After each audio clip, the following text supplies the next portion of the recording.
Dr. Padma, thank you so much for coming to Wait News. Thank you for having me here అండి. భారతదేశంలో neurological disorders and diseases పరిస్థితి ఎలా ఉంది?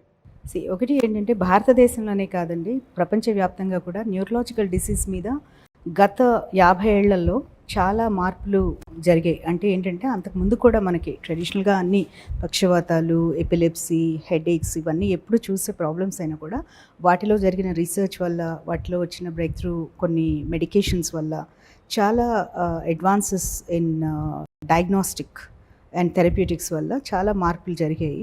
అట్లాగే ongoing research వల్ల కొత్త కొత్త విషయాలు తెలుసుకోవటం, పాత జబ్బుల గురించి కొత్త విషయాలు తెలుసుకోవటం, మందులు కొత్తవి రావటం, ఇవన్నిటి వల్ల కూడా కొంత అభివృద్ధి అనేది జరిగేది. మనకి ఇండియాలో ఏంటంటే ఎగ్జాక్ట్గా ఈ డిసీజ్కి ఇంతమంది బలయ్యారు, ఇంతమంది ఇబ్బంది పడుతున్నారు అనే సెన్సెస్ కొంచెం క్లిష్టమైన సెన్సెస్. ఎందుకంటే చాలా neurological problems they go unreported. For example సింపుల్గా చెప్పాలంటే మినీ స్ట్రోక్స్, ఇప్పుడు టీఐఏ అంటాం, ట్రాన్సియంట్ ఇష్కెమిక్ అటాక్, అది చాలామందికి చాలా బ్రీఫ్గా సెకండ్స్ మాత్రము, less than a minute or less than 10 minutes వస్తాయి. చాలామంది ఏంటంటే ఇదేదో నమ్నెస్, ఊరికి చేయి పట్టేసింది, కాలు పట్టేసింది, ఏదో కొద్దిగా తిమ్మిరెక్కింది, కొంచెం నడవలేకపోయామని చాలామంది అసలు డాక్టర్స్ దగ్గరికి వెళ్ళరు. అది it goes unnoticed. Chest pain అన్న వస్తే డాక్టర్స్ దగ్గరికి వెళ్తారు, ఎందుకంటే అవగాహన ఉంటుంది చెస్ట్ పెయిన్ అంటే హార్ట్ అటాక్ అని. కానీ ఒక ట్రాన్సియంట్గా వచ్చే ఒక neurological problem, beat confusion, beat numbness, beat weakness, double vision, ఇలాంటివి చాలా కూడా అన్నోటిస్డ్గా వెళ్ళిపోతాయి. స్పీచ్ అబ్నార్మాలిటీస్ కానీ ఇవి. సో ప్రజల్లో ఇంకా అంటే in spite of so much of advertisement, so much of publications, public స్పేసెస్లో పీపుల్ మాట్లాడటం కానీ, డాక్టర్స్ ఎడ్యుకేషనల్ కానీ ఏదైనా కానీ ముందు కన్నా చాలా బెటర్ అయింది. బట్ ఇంకా కూడా చాలా చాలా అవసరం. అంటే నాలెడ్జ్ ఇంకా ప్రజలకు చేరటం అనేది ఇంకా చాలా ఇంపార్టెంట్. సో చాలా వరకు ఏంటంటే ఇప్పటికి కూడా మనకు తెలిసింది, ఇప్పుడు after cancers, after heart attacks, neurological ప్రాబ్లమ్స్లో paralysis is a leading thing మనకి ప్రపంచవ్యాప్తంగా. మోర్ దెన్ మార్టాలిటీ, అది కాజ్ చేసే డిజబిలిటీ చాలా దుర్భరంగా ఉంటుంది. అంటే అది not just the person that gets affected, also the family and the society in general. అదే కాకుండా ఇటీవల కాలంలో మీరు చూస్తే యంగ్స్టర్స్లో ఎక్కువ వస్తున్నాయి ప్రాబ్లమ్స్. ఒక రీజన్ ఏంటంటే ఇంత ముందు రోజులతో పోలిస్తే యంగ్స్టర్స్కి ఎక్కువగా కూడా డయాబెటీస్ కానివ్వండి, హైపర్ టెన్షన్ కానివ్వండి, కొలెస్ట్రాల్ కానివ్వండి, ఇవన్నీ కూడా యంగర్ ఏజ్లో డిటెక్ట్ అవుతున్నాయి. అండ్ అందరికీ లైఫ్లో ఉండే స్ట్రెస్ఫుల్ సినారియోస్ వల్ల, ప్లస్ వాళ్ళ sedentary lifestyle, poor eating habits, వీటన్నిటి వల్ల కూడా వాళ్ళల్లో ఈ హార్ట్ అటాక్స్ కానివ్వండి, పారాలసిస్ కానివ్వండి, బ్లీడింగ్ కానివ్వండి, ఇవన్నీ బ్రెయిన్లో బ్లీడింగ్ కానీ ఇలాంటివన్నీ కూడా చాలా ఎర్లీ ఆన్ చూస్తున్నాం. ఓకే. అండ్ ఇప్పుడు మీరు ప్రైమరీ ఇండియానే తీసుకుందాం. ఇండియాలో మీకు యంగ్ పాపులేషన్ చాలా ఎక్కువగా ఉంటారు. సో యంగ్స్టర్ని ఎఫెక్ట్ చేసే ఏ జబ్బు అయినా కూడా సొసైటీ మీద చాలా ఇంపాక్ట్ చూపిస్తుంది. ఎందుకంటే ప్రొడక్టివిటీ తగ్గుతుంది వాళ్ళ వల్ల. And they become a burden not only to themselves, to the families and the societies also. So అందువల్ల వీటి గురించి అవగాహన పెరగాల్సిన అవసరం చాలా ఉంది సొసైటీలో. సో డిసీజెస్ అండ్ డిజార్డర్స్ రెండు ఒకటే అని చెప్పచ్చా, లేకపోతే దాంట్లో కొంచెం ఇది పర్వాలేదు అని చెప్పి చాలా మేజర్ అంటూ డిఫరెన్షియేట్ చేయొచ్చు? సింపుల్ ఎగ్జాంపుల్ చెప్తాను. Diseases and disorders are not the same. Disorder అంటే ఎలా అంటే, ఇప్పుడు సపోజ్ ఒక హార్మోనల్ ప్రాబ్లం ఉందనుకోండి, థైరాయిడ్ ప్రాబ్లం ఉంది, లేదు డయాబెటీస్ ఉంది. ఆ lack of hormone like insulin or thyroxine, that is a disorder, that is a metabolic disorder. And once you correct it, అది టోటల్గా రివర్స్ అయిపోతుంది. Suppose somebody sodium level is low అనుకోండి, ఆ sodium level అనేది లో అవ్వడం అనేది డిజార్డర్. అది కాజ్ చేసే డిసీజెస్ వేరే ఉంటాయి. అంటే disorder could be related to diseases, but disorder అంటే జనరల్గా ఏంటంటే మీరు దాన్ని if you set it in order it gets corrected. Disease అనేది ఏంటి అంటే అక్యూట్ అండ్ క్రానిక్ ఉంటాయి. మళ్ళీ అక్యూట్ ఇప్పుడు లైక్ ఇన్ ఇన్ఫెక్షన్ ఉందనుకోండి, అది కంప్లీట్గా రివర్స్ అవ్వగలుగుతుంది. అదే మీరు వేరే ఇంకొన్ని క్రానిక్ డిసీజెస్ ఉన్నాయనుకోండి, అది మీరు కంట్రోల్ మాత్రమే చేయగలుగుతారు. You cannot cure it. So there is a fine difference. కానీ ఫర్ ద లే పీపుల్ ఇట్ డజంట్ మ్యాటర్, వాళ్ళకి అన్నీ ఒకేలాగే ఉంటాయి, మేము కూడా వాళ్ళని కన్ఫ్యూజ్ చేయము. But there is a very fine difference between those. ఒక సామాన్య వ్యక్తి ఫర్ ఎగ్జాంపుల్ అది న్యూరలాజికల్ డిసీజ్ అని ఆర్ న్యూరలాజికల్ ట్రబుల్ ఉందో అని చెప్పి ఎలా ఐడెంటిఫై చేసుకోవచ్చు స్వతహాగా ఒక న్యూరాలజిస్ట్ దగ్గరికి రావడానికి? ఒకటి ఏంటంటే న్యూరలాజికల్ సిమ్టమ్స్ అనేవి కొన్ని డ్రమాటిక్గా ఉంటాయి, కొన్ని సటిల్ ఉంటాయి. ఇదే కాకుండా ఇంకొక కన్ఫ్యూషన్ ఏముంటుందంటే, అన్ని సిమ్టమ్స్ ఒకేసారి రాకపోవచ్చు ఒక వ్యక్తిలో. ఒకసారి కొన్ని రోజుల్లో ఒకటి వస్తుంది, తర్వాత ఒక 2-3 నెలల తర్వాత ఇంకోటి వస్తుంది, ఒక సంవత్సరం పాటు ఏమీ ఉండకపోవచ్చు, మళ్ళీ సెకండ్ ఇయర్లో they can have some symptoms, ఇట్లా ఉంటుంది. సో ఇప్పుడు డ్రమాటిక్గా ఉందనుకోండి, ఆటోమేటికలీ అర్థమవుతుంది ఇది సంథింగ్ డిఫరెంట్. లైక్ ఇప్పుడు ఒకళ్ళు మాట్లాడుతూ మాట సడన్గా పోయిందనుకోండి, దే నో ఇట్స్ అబ్నార్మల్. అట్లాగే చూపు సడన్గా పోయిందనుకోండి, అది అబ్నార్మల్. అట్లాగే ఒక సైడ్ పక్షవాతం, నడుస్తున్న వ్యక్తి సడన్గా నడవలేకపోయాడు అనుకోండి, లేదు కంప్లీట్గా తిమ్మిరెక్కిపోయింది ఒక సైడ్, లేదు టోటల్గా నడవలేకపోతున్నాడు, తాగిన వాళ్ళలాగా డ్రంకర్డ్ గైట్ లాగా ఉందనుకోండి, దెన్ నో. ఇట్లా డ్రమాటిక్గా సిమ్టమ్స్ వచ్చినప్పుడు definitely people know that it is abnormal. బ్రీఫ్గా ఇందాక నేను చెప్పినట్టుగా transient ischaemic attack or mini stroke అంటారు దాన్ని. అది కేవలం కొన్ని సెకండ్స్ మాత్రమో కొన్ని నిమిషాలు మాత్రమే వస్తుంది. అలాంటప్పుడు ఏంటంటే ఏదో తిమ్మిరి పట్టింది వదిలేసింది, నేను ప్రాబబ్లీ రాత్రిపూట సరిగ్గా పడుకోలేదేమో, ఒక సైడ్ పడుకున్నానేమో, దాని మీద ప్రెషర్ పడిందేమో, వీళ్ళకి వాళ్ళు ఒక ఎక్స్ప్లెనేషన్ పెట్టుకుంటారు. ఎక్స్ప్లెనేషన్ పెట్టుకొని ఇదేముందిలే, ఇది మళ్ళీ వచ్చినప్పుడు చూసుకుందాం అన్నట్టుగా వెళ్ళరు. ఓకే, బట్ మినీ స్ట్రోక్ చాలాసార్లు ఏంటంటే ఒక kind of warning for a bigger one to come. So చాలాసార్లు ఏంటంటే ఆ మినీ స్ట్రోక్ సిమ్టమ్స్ కనుక సీరియస్గా తీసుకొని డాక్టర్స్ దగ్గరికి వెళ్ళి ఇవాల్యుయేషన్ చేయించుకొని వాళ్ళ రిస్క్ ఫ్యాక్టర్స్ ఏంటి అనేది అసెస్మెంట్ చేసుకుంటే సరైన మందులు కింద పెడితే second stroke and a bigger stroke will not come most likely. But thorough workup అయితే కావాలి దానికి. You definitely need the workup and monitoring. అలా కాకుండా వాళ్ళందరికీ వాళ్ళు ఎక్స్ప్లెనేషన్ పెట్టుకొని ఇది ఏదో మైల్డ్ అనుకుని వదిలేశారు అంటే కనుక they might be in for a bigger problem. So ఇట్లా కొన్ని ఉంటాయి. సటిల్గా ఇప్పుడు హెడేక్స్ ఉన్నాయనుకోండి, అప్పుడప్పుడు హెడేక్స్ అందరికీ వస్తాయి మనకి. అప్పుడప్పుడు హెడేక్, అప్పుడప్పుడు బ్యాక్ పెయిన్, ఇవి కామన్ ఎయిల్మెంట్స్ ఫర్ పీపుల్. అట్లా కాకుండా ఫ్రీక్వెంట్గా వారంలో 2-3 రోజులు రావటం, లేకపోతే వచ్చిన హెడేకే 2-3 రోజులు ఉండటం, చాలా ప్రొలాంగ్డ్గా సిమ్టమ్స్ ఉండటం, ఇలాంటివి then know this is probably a migraine అనో, లేకపోతే ఇది పార్శ్వపు నొప్పి అనో, లేకపోతే ఇంకో రకమైన నొప్పి ఏదో ఉంటుంది. అట్లాగే కొంతమందికి స్ట్రెస్తో రిలేట్ అయిన హెడేక్స్ ఉండడము, లేకపోతే విపరీతమైన సైనస్ ఇష్యూస్ ఉండి దాంతో రిలేట్ అయినప్పుడు వాళ్ళకి తెలుసు ఈ హెడేక్ అనేది something not a normal headache, this needs to be evaluated అనే అవగాహన వాళ్ళకు ఉంటుంది. ఒక్కొక్కసారి వాళ్ళ తీవ్రతను బట్టి కూడా వాళ్ళు ప్రెజెంట్ అవుతారు. lot of times they go to the primary doctors, or sometimes if they're educated, sometimes they come directly to us. ఇటీవల కాలంలో ఏంటంటే అందరికీ ఎంతో కొంత మైగ్రేన్ అంటే ఏంటి అనేది ఒక బేసిక్ కాన్సెప్ట్ ఉంటుంది చాలా వరకు. ఈవెన్ మీరు రూరల్ ఏరియాస్లో కూడా పార్శ్వపు నొప్పి అంటారు వాళ్ళు, చెప్పలేకపోయిన మైగ్రేన్ అనేది ఒక సైడ్ వస్తుంది, ఒకేలాగా వస్తుంది, మాకు ఈ ఏజ్ నుంచి వస్తుంది, ఇట్లా చెప్తారు మనకి. ఇది చేస్తే ఎక్కువ అవుతుంది, ఇది చేస్తే తక్కువ అవుతుంది. అలాగే ఇప్పుడు ఫిట్స్ లాంటివి ఉన్నాయనుకోండి, ఎపిలెప్సీ అంటాం మనం, సీషర్స్. ఈ ఫిట్స్ లాంటివి కూడా ఇప్పుడు ఇర్రెస్పెక్టివ్ ఆఫ్ ఏజ్ గ్రూప్స్ ఎప్పుడైనా రావచ్చు అవి. సో కొంతమందికి ఫ్యామిలీస్లో రన్ అవ్వచ్చు, కొంతమందికి పుట్టుక నుంచి ఉంటాయి, కొంతమందికి మధ్యలో వస్తాయి. బట్ అవి ఏంటంటే టిపికల్గా స్టీరియోటిపికల్గా ఎప్పుడు ఒకేలాగా వస్తాయి చాలా వరకు. సో అవి కూడా ఏంటి అంటే తీసుకొస్తారు ప్రజలు, మా పిల్లలకి ఇలా వచ్చింది, రాత్రి నిద్రలో వచ్చింది, లేకపోతే ఈ పని చేస్తున్నప్పుడు వస్తుంది అని చెప్పి. So we evaluate and start treating them. So చాలా వరకు ఇట్లాంటివి ఉంటాయి. ఎక్కడ అంటే కామన్గా మనం చూసే వాటిలో ఏంటంటే పార్కిన్సన్స్, మెమరీ ప్రాబ్లమ్స్, ఇట్లాంటివి ఏంటంటే చాలా స్లోగా ఇన్సీడియస్గా స్టార్ట్ అవుతాయి. It is not a dramatic concept unless ఒక స్ట్రోక్ తర్వాత వచ్చే పోస్ట్ స్ట్రోక్ పార్కిన్సనిజం తప్పితే జనరల్గా పార్కిన్సన్స్ కానివ్వండి, అల్జీమర్స్ కానివ్వండి, any kind of degenerative disorders అనేది చాలా స్లోగా స్టార్ట్ అయ్యి సిమ్టమ్స్ అన్నీ ఒకేసారి రాకపోవచ్చు. సిమ్టమ్స్ ఒక 2-3 నెలల్లో కొన్ని సిమ్టమ్స్ ఉంటాయి, ఆ తర్వాత ఒక 5-6 నెలల తర్వాత కొన్ని సిమ్టమ్స్ ఉంటాయి. చాలాసార్లు ఏమవుతుందంటే వీళ్ళు ఫస్ట్లో వెళ్ళినప్పుడు ఈ సటిల్ సిమ్టమ్స్ కదా అని ఇది వాచ్లో ఉండాలి, మీరు ఫాలో అప్ అవ్వండి అని చెప్తారు డాక్టర్స్, న్యూరాలజిస్టులు. బట్ ఒక 3-4 నెలల తర్వాత వాళ్ళకి వేరే సిమ్టమ్స్ వచ్చినప్పుడు అరే మొదట ఆ న్యూరాలజిస్ట్ మనకి తప్పు చెప్పారు, డయాగ్నోస్ చేయలేదు అనుకుంటారు వాళ్ళు. అది ఏంటంటే చాలాసార్లు అది అవ్వచ్చు, కాకపోవచ్చు. ఇప్పుడు ప్రతి ట్రెమరు పార్కిన్సన్స్ కాదు. ఓకే, అందుకని చెప్పి ఏమవుతుందంటే we don't try to confuse people, we just keep them and observation. కొన్నిసార్లు అది ప్రోగ్రెషన్ చూసి తర్వాత చూస్తాం.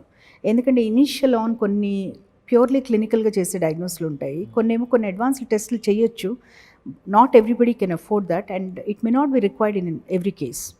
So that's the description of the doctor who's treating. Observation అయితే మటుకు డెఫినెట్గా అవసరం కొన్నిటికి. ఇప్పుడు కొన్ని ఏంటంటే ఇప్పుడు మెమరీ ఉంది ఫర్ ఎగ్జాంపుల్. మెమరీ పెద్దవాళ్లలో కొంత సెనైల్ డిమెన్షియా కామన్, కొద్దిగా మరుపు అనేది సహజం ప్రతి ఒక్కళ్ళకి. బట్ ఆ మరుపు అనేది వాళ్ళ డే టు డే లైఫ్ని ఎఫెక్ట్ చేస్తున్నప్పుడు, వాళ్ళ ఎబ్నార్మల్ బిహేవియర్స్ని కాజ్ చేస్తున్నప్పుడు, ఇంకో విధంగా అది వాళ్ళని ఇబ్బంది పెడుతున్నప్పుడు definitely it needs to be treated. Okay, minimal cognitive ఇన్సఫిషియన్సీయా, వాళ్ళకి ఏ లెవెల్ డిమెన్షియా సెటిన్ అయ్యేది అనేది డాక్టర్స్ దాన్ని అసెస్ చేసి దాని ప్రకారంగా ట్రీట్ చేస్తారు. బట్ ఇనిషియలీ ఆన్ చాలాసార్లు ఫ్యామిలీ మెంబర్స్ కానివ్వండి, పేషెంట్స్ కానీ వాళ్ళకి ఇది something that need to be worried అనేది వాళ్ళకి అర్థం కాదు. చాలాసార్లు వయసుతో పాటు వచ్చిన మరుపు అనుకుంటారు. అది over a period of time, ఒక 1 yearలో వాళ్ళు ఎలా డెటోరేట్ అవుతున్నారు అనేది ఫాస్ట్గా డెటోరేషన్ ఉంటే ఫ్యామిలీస్ తొందరగా తీసుకొస్తారు. అలా కాకుండా చాలా స్లోగా స్టాగర్డ్గా జరుగుతున్నాయి అనుకోండి సిమ్టమ్స్, అప్పుడు డెఫినెట్గా వాళ్ళే రావటం, presentation will be very late. So అందువల్ల what I'm trying to tell you is, first of all అవగాహన అనేది ఇంపార్టెంట్. న్యూరలాజికల్ సిమ్టమ్స్ ఏంటి అనేది important. Headache, dizziness, vertigo, tremor, ఈ ఫిట్స్ లాంటివి రావడం, కన్ఫ్యూజన్, ట్రాన్సియెంట్ కన్ఫ్యూజన్, అట్లాగే చూపుకి సంబంధించిన డబుల్ విజన్ కానివ్వండి, బ్లర్డ్ విజన్ కానివ్వండి, లాస్ ఆఫ్ సడన్గా విజన్ లాస్ అవ్వటం. అట్లాగే స్పీచ్ వైపు నుంచి చూస్తే మీరు జాపరీ స్పీచ్ అంటాం, అంటే అర్థం లేకుండా మాట్లాడటం, మనకేమీ అర్థం కాదు, అదొక ఇంకొక లాంగ్వేజ్ లాగా అనిపిస్తుంది. అట్లా మాట్లాడినా స్లర్డ్ స్పీచ్ ఉన్నా కూడా, మాట అసలు కంప్లీట్గా మాట్లాడలేకపోయినా, ఎక్స్ప్రెస్ చేయలేకపోయినా, మనం చెప్పేదంతా అర్థమవుతుంది ఒక్కొక్కళ్ళకి, కానీ ఎక్స్ప్రెస్ చేయలేరు. ఒక్కోసారి రివర్స్ ఉంటుంది, ఎక్స్ప్రెస్ చేయగలరు, అది మనకు అర్థం కాదు, బట్ వాళ్ళకి మనం మాట్లాడేది అర్థం కాదు. సో ఇలాగ different kinds of speech issues ఉంటాయి. ఇవి ఇందాక నేను చెప్పినట్టుగా కళ్ళకు సంబంధించిన సమస్యలు. అట్లాగే sudden hearing loss, gradual hearing loss అనేది lot of times it is ENT problem, but సడన్గా హియరింగ్ లాస్ వచ్చినప్పుడు యూజువల్లీ ఇట్స్ న్యూరలాజికల్ సిమ్టమ్. అట్లాగే వర్టిగో, ఐసోలేటెడ్ వర్టిగో అంటే simple vertigo just with nausea and vomiting అనేది చాలామందికి వస్తుంది. అట్లా కాకుండా వర్టిగోతో పాటు ఇంకేమైనా న్యూరలాజికల్ సిమ్టమ్స్ ఉండడం కానీ, పర్సిస్టెంట్గా సివియర్గా వర్టిగో ఉండడం కానీ, ఇట్లాంటివన్నీ కూడా దోస్ ఆర్ సిమ్టమ్స్ ఆఫ్ ఇదనమాట. అట్లాగే నడవలేకపోవడం, తాగిన వాళ్ళలాగా నడవటము, అసలు నడవలేకపోవడం, సడన్గా బ్లాడర్ అండ్ బౌల్ ఇన్కాంటినెన్స్ అంటే యూరిన్ అండ్ బౌల్స్ మీద వాళ్ళకి కంట్రోల్ పోయి ఇదవ్వటము, ఇట్లాంటివన్నీ. అట్లాగే కొన్ని సందర్భాల్లో మీకు స్పైన్కి సంబంధించిన ఇబ్బందులు, అంటే దెబ్బలు తగలటం కానివ్వండి, ఏదైనా యాక్సిడెంట్స్లో ఇబ్బందులు అవ్వడం కానీ, హెడ్ ట్రామా, ఇవన్నీ కూడా న్యూరలాజికల్. ఇది జనరల్గా ఇప్పుడు ట్రామా వాటిల్లో సిమ్టమ్స్ చాలా డ్రమాటిక్గా ఉంటాయి కాబట్టి straight away they coming to doctors notice. But ఈ గ్రాడ్యువల్గా ఆన్సెట్ అయ్యే వాటితోనే ప్రాబ్లం ఎప్పుడు కూడా. దట్ ఈస్ వేర్ అంటే డాక్టర్స్ కూడా ఛాలెంజ్ అది to pick up things, and also పేషెంట్స్కి కూడా అవి న్యూరలాజికల్ సిమ్టమ్స్ని అర్థం అవ్వడం ఇంపార్టెంట్. ఓకే. సో జనరలీ ఈ తీవ్రత అనేది ఏ దీంట్లో చూస్తున్నారు మ్యామ్? మీరు యంగర్ ఆడియన్స్లో చూస్తున్నారో లేకపోతే కొంచెం ఏజ్ వాళ్ళలో చూస్తున్నారా న్యూరలాజికల్ డిసీజెస్కి? Traditionally neurological symptoms, neurological problems ఎక్కువ చూసేది ఓల్డ్ ఏజ్ పీపుల్లో. Old age people particularly degenerative diseases like dementias కానివ్వండి, మీకు పార్కిన్సన్స్ కానివ్వండి, ఇలాంటివన్నీ కూడా ఎక్కువ ఏజ్ గ్రూప్ పెద్దవాళ్ళలో చూస్తాం.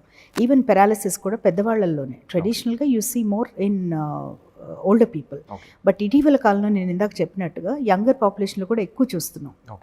స్ట్రెస్ డిజార్డర్స్ వల్ల and all of that. Yes. Okay, understood. So generally ఒక పర్టికులర్ డయాగ్నోసిస్ అంటూ ఉంటుందా, ఒక న్యూరలాజికల్ డిజార్డర్ అయి ఉండొచ్చు ఇది అంటే, కామన్గా మీరు చేసే ఏమైనా ప్రాక్టీస్ లాంటిది ఉంటుందా ఐడెంటిఫై చేయడానికి ఇది ఏమై ఉండొచ్చు అన్నది?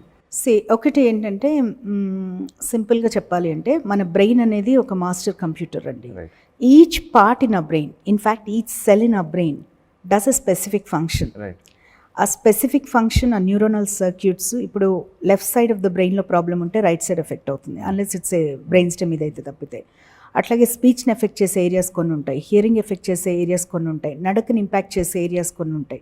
ఇలాగ ఒక్కొక్క మన బాడీలీ ఫంక్షన్ ఏదైతే ఉందో, మనం మాట్లాడే ఫంక్షన్ ఏది కానివ్వండి, అట్లాగే కాగ్నిటివ్, మన మెమరీ కంట్రోల్ చేసే ఏరియాస్ వేరుగా ఉంటాయి, లెర్నింగ్ కంట్రోల్ చేసే ఏరియాస్ వేరుగా ఉంటాయి, చదవటం, some people lose the ability to read with some kind of neurological problems, రాయటం, ఇవన్నీ కూడా చదవటం, రాయటం, అర్థం చేసుకోవటం, మాట్లాడటం, ఇంటరాక్ట్ అవ్వటం, అట్లాగే ఒక టాస్క్ని మీరు బ్రేక్ చేసి ఆ టాస్క్ ఎలా చేయాలి, వీటన్నిటికి కూడా బ్రెయిన్లో కంట్రోల్ సెంటర్స్ ఉంటాయి.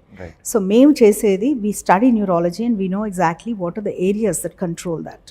సో బయట మనం చూసే సిమ్టమ్ బట్టి ఈ ప్రాబ్లం ఇక్కడ ఉండొచ్చు అనే అసెస్మెంట్ మాకు even before the CT scans and MRIs and all that we do. Traditionally olden డేస్లో before the advent of MRIs and all that, even CTs కూడా లేని టైంలో కూడా న్యూరాలజీ ప్రాక్టీస్ చేశారు. That was even more challenging back then, ఎందుకంటే ఎలాంటి ఇది లేకుండా బ్లైండ్గా they use to diagnose and treat. So ఏమవుతుందంటే ఒక సస్పిషన్ ఉంటుంది మాకు. అలాగే వాళ్ళు ప్రజెంట్ అయిన సిమ్టమ్స్ బట్టి ఇది బ్లీడింగ్ స్ట్రోకా లేకపోతే నాన్ బ్లీడింగ్ స్ట్రోకా, ఇష్కిమిక్ స్ట్రోక్ అంటాం, అంటే బ్లడ్ సప్లై లేక ఒక క్లాట్ వల్ల లేకపోతే బ్లడ్ సప్లై తగ్గిపోవడం వల్ల వచ్చే స్ట్రోక్ని ఇష్కిమిక్ స్ట్రోక్ అంటాం. బ్రెయిన్లో బ్లీడ్ అవ్వటము, ఏమైనా లోపల చిట్లీ బ్లడ్ వెజల్స్ ఇది అవ్వటము, అట్లాంటి వాటిని బ్లీడింగ్ స్ట్రోక్స్ అంటాం. సో ఇది బ్లీడింగ్ స్ట్రోకా, నాన్ బ్లీడింగ్ స్ట్రోకా, అసలు స్ట్రోకా కాదా, ఇది ఏమన్నా స్ట్రోక్ లాగా మిమిక్ చేసే ఒక సీజరా, ఇది ఈ కన్ఫ్యూజన్ మెటబాలిక్ ప్రాబ్లమ్స్ వల్ల వస్తుందా, లేకపోతే ఏమైనా కోమా ఇంట్రిన్సిక్ బ్రెయిన్ రీజన్స్ వల్ల ఏమైనా వస్తుందా, ఇది ఇన్ఫెక్షనా, ఇన్ఫ్లమేషనా, డిజనరేటివ్ డిసీజా, ఇలాగ మేము పేషెంట్ని అసెస్ చేసేటప్పుడే ఒక అవగాహనకు వస్తాం. అంటే వాళ్ళ సిమ్టమ్ ఆన్సెట్ బట్టి, టైప్స్ ఆఫ్ సిమ్టమ్స్ బట్టి, ప్రజెంటేషన్ బట్టి, వాళ్ళకున్న పూర్వ చరిత్ర బట్టి, మెడికల్ హిస్టరీ బట్టి, వాళ్ళకున్న రిస్క్ ఫ్యాక్టర్స్ ఏంటి, వాళ్ళ ఫ్యామిలీ హిస్టరీ ఏంటి, కరెంట్లీ వాళ్ళ హ్యాబిట్స్ ఏంటి, ఇవన్నీ హోల్సమ్గా ఒక ప్రొఫైల్, పేషెంట్ ప్రొఫైల్ అనేది we take it into consideration చేసుకొని ఒక ప్రెజెంటివ్ డయాగ్నోసిస్కి వస్తాం. ఫస్ట్ పేషెంట్ని చూసినప్పుడు ఆ ప్రెజెంటివ్ డయాగ్నోసిస్ బేస్డ్గా we start ordering test. Understood ma'am. Autism కూడా ఒక న్యూరాలజికల్ డిజార్డర్ కదా యాక్చువల్లీ. దీంట్లో ఒక స్పెక్ట్రమ్ని మనం ఎలా డిఫైన్ చేయొచ్చు డిజార్డర్ దీంట్లో? ఆటిజము, హైపర్ యాక్టివిటీ డిజార్డర్ ఇవన్నీ ఏంటంటే లెర్నింగ్, మీకు ఇందాక చెప్పాను కదా, బ్రెయిన్ లెర్నింగ్ ప్రాబ్లమ్స్, ఇవన్నీ డెవలప్మెంటల్ ప్రాబ్లమ్స్. ఇవి ఏంటంటే పుట్టుకతో వచ్చే సమస్యలు, ఇవి లేటర్ ఆన్ వచ్చేవి కాదు, పుట్టుకతో వచ్చే సమస్యలు. ఆటిజం ఇవన్నీ కూడా ADHD కానివ్వండి, అటెన్షన్ హైపర్ యాక్టివ్ డిజార్డర్, ఇవన్నీ కూడా ఏంటంటే పిల్లల్ని ఎఫెక్ట్ చేస్తాయి. వాళ్ళు పుట్టుకతో అంటే హైపాక్సియా వల్ల కానీ, వాళ్ళకి ఆక్సిజన్ సప్లై సరిగ్గా లేకపోయినా, లేకపోతే ఇతరత్ర వేరే డెవలప్మెంటల్ ప్రాబ్లమ్స్తో autism it's a spectrum. Autism అనేది మైల్డ్గా ఉండొచ్చు, మోడరేట్గా ఉండొచ్చు, సివియర్గా ఉండొచ్చు. వీళ్ళని ఎర్లీగా డిటెక్ట్ చేయడం అనేది ఇంపార్టెంట్. వీళ్ళలో something problem, developmental milestones delay అవుతున్నాయి, వీళ్ళ ఇంటరాక్టివ్ ప్లే లేదు, వేరే పిల్లలతో ఆడలేకపోతున్నారు, they are fixated on some toys, ఇట్లా కొన్ని mother will be the best person to know ఎట్లా బిహేవ్ చేస్తున్నారని. సో ఈ ఆటిజము, ఈ స్పెక్ట్రమ్ డిజార్డర్స్ ఏమున్నా కూడా ఫస్ట్ వాళ్ళని ఐడెంటిఫై చేయడం important. Then they have to be put into separate కరికులమ్స్లో పెట్టాలి వాళ్ళని, వాళ్ళ లెర్నింగ్ ఇదంతా చేయడానికి. మైల్డ్ టు మోడరేట్ వాళ్ళు దే డూ వెరీ వెల్, అంటే depending on what age they get identified. ఎందుకంటే like the key to all this is early identification. వాళ్ళని ఎర్లీగా రీహాబిలిటేషన్ ప్రోగ్రామ్స్లో పెట్టాలి, వాళ్ళకి సెపరేట్గా ఉంటుంది, దీంట్లో చేస్తే they will do well. Okay okay, understood ma'am. Childhood integrative disorder అన్న కేసెస్ ఏమైనా మీకు స్పైక్ కనిపిస్తున్నాయి మధ్యన మీరు చూసిన దాంట్లో, అట్లాంటివి ఏమైనా ఉన్నాయి? I will be the wrong person to answer on that, ఎందుకంటే I deal more with adult ఇవి చూస్తాము మేము. పీడియాట్రిక్ న్యూరాలజిస్ట్ని కాదు నేను, but I do know that the cases are increasing, probably because the awareness. ఏవైనా కూడా అండి, ఇప్పుడు అడల్ట్స్లో కానివ్వండి, చిన్నపిల్లల్లో కానివ్వండి, గత 20-30 ఏళ్లలో పోలిస్తే ఈ లాస్ట్ 10-15 ఇయర్స్లో అవగాహన చాలా పెరిగింది, అలాగే కన్ఫ్యూజన్ కూడా చాలా పెరుగుతుంది. అవగాహన పెరగటం మంచిదే, ఎందుకు అంటే నేను ఇందాక చెప్పినట్టుగా సిమ్టమ్స్ ఏంటి, ఈ సిమ్టమ్స్ ఉంటే ఈ ప్రాబ్లం ఉండొచ్చు అన్నంత నాలెడ్జ్ ఉండటం మంచిది ఎప్పుడైనా కూడా పేషెంట్స్కి. కాకపోతే ఏంటంటే వాళ్ళకున్న యాంగ్జైటీ వల్ల ఎక్కువ గూగుల్ చేయటము, ఎక్కువ వాళ్ళకి అవసరం లేని ఇన్ఫర్మేషన్ కూడా. చాలామందికి ఆలోచించిన విషయం ఏంటంటే గూగుల్లో ప్రతి ఇన్ఫర్మేషన్ ఉంటుంది. డిసీజ్ అనేది ఒక స్పెక్ట్రమ్ ఎప్పుడు కూడా. ఇప్పుడు సపోజ్ హైపర్ టెన్షన్ ఉందనుకోండి, not every person with hypertension will bleed into the brain. Okay, that is the most severest form. అది very uncontrolled hypertension, you may have that problem. But majority people mild to moderate హైపర్ టెన్షన్లోనే ఉంటారు. And if they are picked up early on, they get treated well, they get monitored, అంతా చేస్తే వాళ్ళు నీట్గా బాగుంటుంది, వాళ్ళకి ఏమీ ఇష్యూస్ ఏమి ఉండవు. బట్ ఏమవుతుందంటే హైపర్ టెన్షన్ గురించి చదవడానికి మీరు కనుక ఓపెన్ చేస్తే గూగుల్లో, దాంట్లో you'll see all the worst complications, అన్నీ ఇంకా వర్స్ట్ పాసిబుల్ కాంప్లికేషన్స్ అన్నీ ఉంటాయి. ఇప్పుడు చూసే లే పర్సన్కి ఎలా ఉంటుందంటే ఇవన్నీ నాకు వచ్చేస్తాయంటే ముందే టెన్షన్ పడిపోతారు. అది ఒక స్పెక్ట్రమ్ అనేది వాళ్ళకి అవగాహన ఉండదు. సో బేసికలీ ఏంటంటే కొంత దానివల్ల కన్ఫ్యూజన్, భయం, అంటే కొంత సెకండ్ గెస్సింగ్, డాక్టర్స్ చెప్పిన దానికన్నా ఎక్కువ గెస్ చేయటము, అండ్ డిఫరెంట్ డాక్టర్స్ దగ్గరికి వెళ్ళటము, అంటే మార్కెటింగ్ ఫర్ డిఫరెంట్ డాక్టర్స్, ఇట్లా అవుతుంది ఎందుకంటే వాళ్ళకున్న భయం వల్ల. Stem cell transplants to treat degenerative neurological disorders, దీని గురించి చెప్పగలుగుతారా? స్టెమ్ సెల్ ట్రాన్స్ప్లాంట్ అనేది it's being done in many centres in India also. NIMHANS, AIIMS వీటిలో చేస్తున్నారు. మన దగ్గర కూడా నిమ్స్లో there are certain projects going on, but the thing is it's still an experimental one only. Stroke లాంటి చోట కొన్ని చోట్ల కొంత యుఎస్లో పర్టికులర్లీ ఎమరీ, స్టాన్ఫర్డ్ వీటిలో వచ్చిన ఫలితాల్లో చాలా ప్రాస్పెక్టివ్ థెరపీయే, మంచి ప్రాస్పెక్ట్స్ ఉన్న థెరపీ కానీ, but it's very expensive also for a lay person. So అంటే ఏ హోప్ లేనప్పుడు if they can afford, yes we will suggest stem cell. అంటే ఇది ఏంటంటే we give hope to the patient, but not everybody will have a positive result with that. Okay, కన్సిస్టెంట్గా అందరికీ positive జరుగుతుందా అంటే నో, నేను చూడలేదు అలాగా. ఓకే. బట్ కొంతమందికి మంచి జరిగిందంటే జరిగింది. ఓకే. సో మేమేంటంటే ఇప్పుడు కొన్ని కేసెస్ చాలా ఇబ్బందికరమైన పరిస్థితిలో ఉన్నారు వాళ్ళు, they can afford, they can ఇచ్చేస్తా అంటే you want to take a chance అని వాళ్ళతో డిస్కస్ చేస్తాం. Right. So that's the thing అనమాట. Okay. బట్ కన్సిస్టెంట్గా ప్రతి ఒక్కళ్ళు పాజిటివ్ ఇది వస్తుందా అంటే అట్లా ఉండదు. ఓకే. సో జనరల్లీ ఎలాంటి కేసెస్లో దీనికి యాజ్ ఎ రెజల్యూషన్ వెళ్తారు ma'am?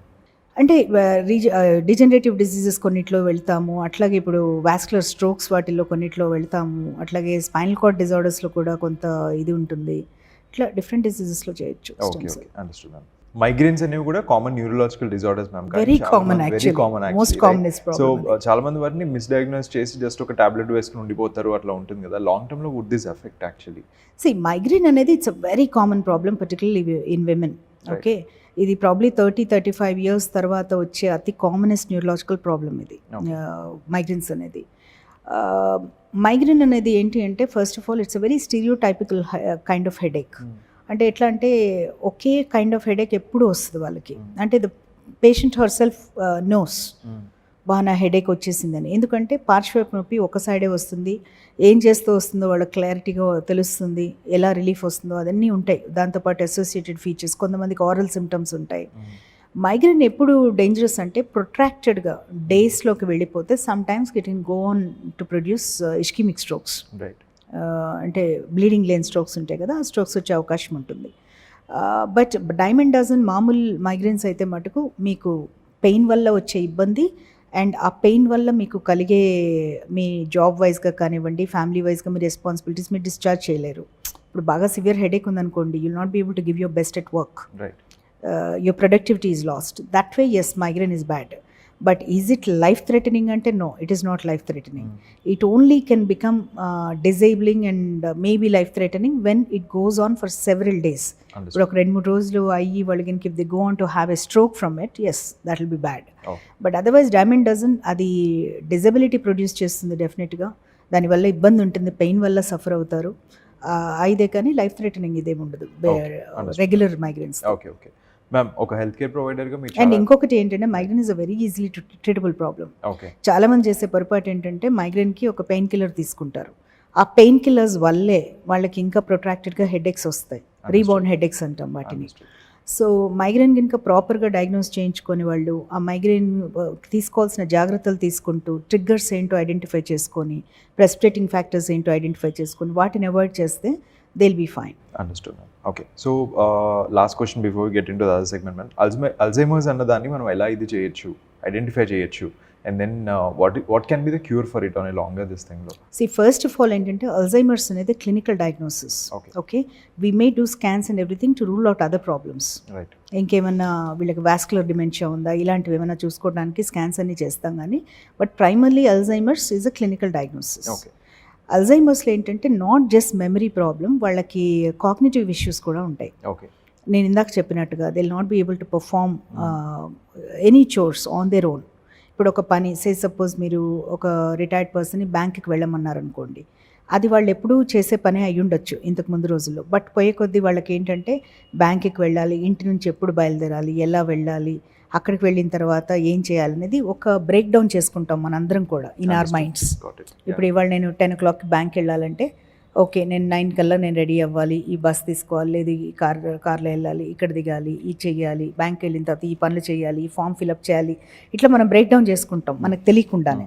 That's all at the subconscious level. Whereas అవన్నీ కూడా అల్జైమర్స్లో పోతాయి. They will not be able to perform any tasks, they will not be able to break down the task first of all. అట్లాగే ఏంటంటే they will not be able to execute anything. ఇప్పుడు మీరు ఒకటి చెప్పచ్చు, వాళ్ళు ఎగ్జిక్యూట్ చేయలేరు. అట్లాగే calculations will be an issue for them, writing may be an issue. Last స్టేజెస్లోకి వచ్చేటప్పటికి ఏంటంటే మెమరీ ఆఫ్ కోర్స్ చాలా ఇంపేర్ అవుతుంది. మొదట్లో మైల్డ్గా స్టార్ట్ అవ్వచ్చు, but by the time they present to the doctors itself చాలా పోర్ మెమరీ స్టేట్లోనే ఉంటారు వాళ్ళు. Then we have a scale to assess them. Advance scales ఉన్నాయి, బేస్ లైన్ స్కేల్స్ ఉన్నాయి. Depending on the severity that we're seeing, we choose the scales. ఆ scales బట్టి then we decide okay what is what అని. But ఏంటి అంటే కొన్నిసార్లు we also do other test like a set other scans, కొన్ని B12 thyroid ఇవన్నీ check చేస్తాం. So that there are some mimics అనమాట. ఆ మిమిక్స్ కూడా ఇట్స్ నాట్ ఫ్రమ్ దట్ అనేది రూల్ అవుట్ చేసుకోవాలి.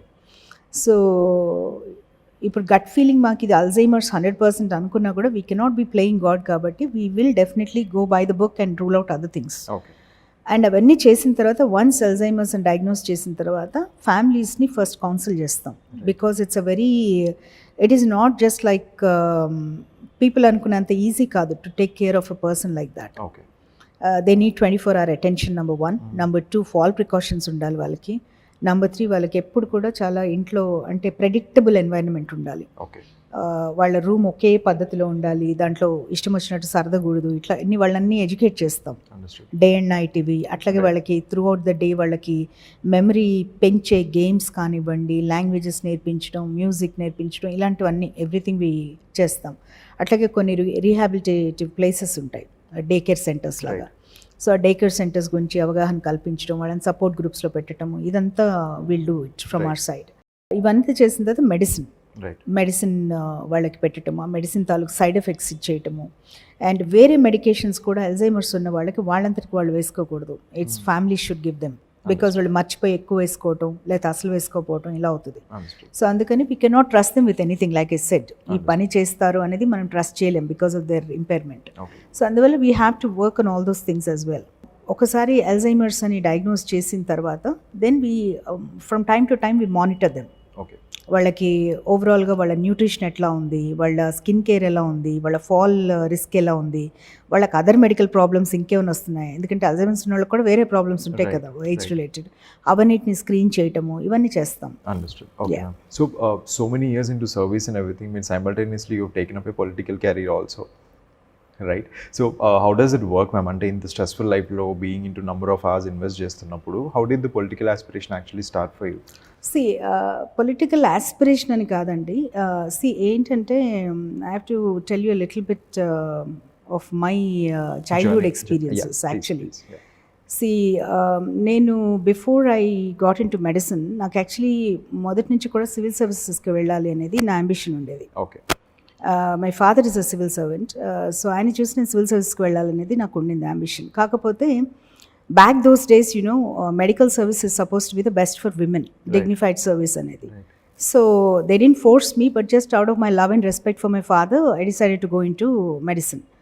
ఆ తర్వాత కూడా నేను సర్వీసెస్ రాద్దాం అనుకునే టైంలో నా మ్యారేజ్ అయ్యి నేను యూఎస్కి వెళ్ళిపోవడము, అక్కడ ఇంకా హైయర్ స్టడీస్ అన్నీ అక్కడ చేసుకోవడము, అక్కడ వర్క్ చేసి అట్లా 14 years తర్వాత బ్యాక్ వచ్చాను. వచ్చినప్పుడు కూడా నేను ఎప్పుడు కూడా I was always associated with service activities. Ever since a child, I was active on that sense. My father always made sure that we were into some volunteer activities. ఏదో ఒకటి చేస్తూ ఉండేవాళ్ళం.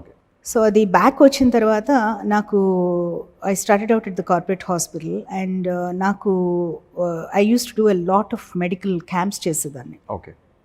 నాకు కిమ్స్ ద్వారా చేసేవి, కొన్ని బయట వాళ్ళు ఆర్గనైజ్ చేసేవాళ్ళు, కొంతమంది పాలిటీషియన్స్ ఆర్గనైజ్ చేసి మమ్మల్ని తీసుకెళ్ళటం, ఇలా జరిగినప్పుడు నేను మా పేషెంట్స్ చెప్తా ఉండేవాళ్ళు. నేను క్యాంప్స్ వెళ్ళినప్పుడు నోటీస్ చేసేదాన్ని ఏంటి అంటే చాలామందికి వాళ్ళకి ఎందుకు రాలేదమ్మా మీరు ఫాలోఅప్స్కి అంటే వీ కెనాట్ అఫోర్డ్, మాకు ఇది లేదు అది లేదు ఇలా చెప్పేవాళ్ళు. నాకు ఏమనిపించిందంటే సరే మనం చేసిన వాళ్ళు చేసాము, బట్ కొంత పాలసీ మేకింగ్ కానీ డెసిషన్ మేకింగ్ బాడీస్లో కొంత ఎడ్యుకేటెడ్ పీపుల్ ఉండాలి అంటే ఆన్ ద పొలిటికల్ సైడ్ అనేది నాకు అనిపించింది. అది ఎప్పుడు చిన్నప్పటి నుంచి కూడా నాకు అనిపించేది, ఒక educated person in the right place with the right intent ఉంటే చాలా మంచి జరుగుతుంది అనేది నేను చూశాను. బికాజ్ ఈవెన్ నేను మా ఫాదర్ వాళ్ళ ఎక్స్పీరియన్సెస్ చూసేదాన్ని. వాళ్ళు అంటే పాలిటీషియన్స్ ఆ రోజుల్లో ఎలా ఉండేవాళ్ళు అంటే వాళ్ళకి తెలియకపోయినా పక్కన ఎవరన్నా ఈ పని చేస్తే ఇలా ఒక 20,000 మందికి ఇది మంచి జరుగుతుంది, 30,000 మందికి మంచి జరుగుతుంది అంటే వాళ్ళు ఓకే చేసేద్దాం అని వెళ్ళేవాళ్ళు. అప్పుడున్న ఆఫీసర్స్ అలా గైడ్ చేసేవాళ్ళు. అప్పుడున్న పొలిటీషియన్స్ కూడా they were so broad minded, ఈగోస్కి పోకుండా వీళ్ళు చదువుకున్న వాళ్ళు మంచి ఆలోచిస్తారు, వీళ్ళకి స్వార్థం లేదు అని నమ్మి చేసేవాళ్ళు. So I use to see a lot of civil servants like my father, Jayaprakash Narayana garu, వీళ్ళంతా కూడా చాలా మంచి చేశారు వాళ్ళు. They were in that positions where they could do those things. So నేను ఎప్పుడు అనుకునేదాన్ని ఒక పొలిటీషియన్కి చేయగల లెజిస్లేషన్ చేయగల హక్కు పొలిటీషియన్కి ఉంది, ప్రజలు ఇస్తారు ఆ హక్కు. ఆఫీసర్కి ఉండదు ఆ హక్కు.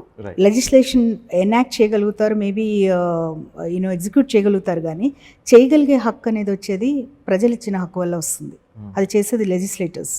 సో నాకు అది ఎప్పుడూ ఉండేది, ఈ పాలిటిక్స్లోకి కరెక్ట్ వాళ్ళు రావాలి, నాలెడ్జ్ ఉన్న వాళ్ళు రావాలి, మంచి జరగాలి ప్రజలకి అనేది ఒక ఆలోచన అయితే చిన్నప్పటి నుంచి ఉండేది నాకు. And my family was also into politics.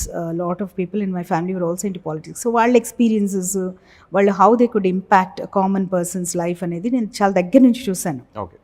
And దాంట్లో ఉండే సాధక బాధకాలు తెలుసు, రాజకీయాల్లో ఉండే సాధక బాధకాలు కూడా తెలుసు. So I took my own sweet time to think about it, ఎందుకంటే it is not a very easy decision for me also. So but నేనేమనుకున్నాను అంటే, ఒక టైంలో within my family discussion వచ్చినప్పుడు what I felt was, once I have done my bit with the family, అంటే my child is settle with a professional college whatever, దాంట్లోకి వెళ్ళిన తర్వాత నాకు ఉన్న టైం నేను స్ప్లిట్ ఇట్ అనుకున్నాను, invest చేద్దాం అనుకున్నాను ఇన్ పాలిటిక్స్.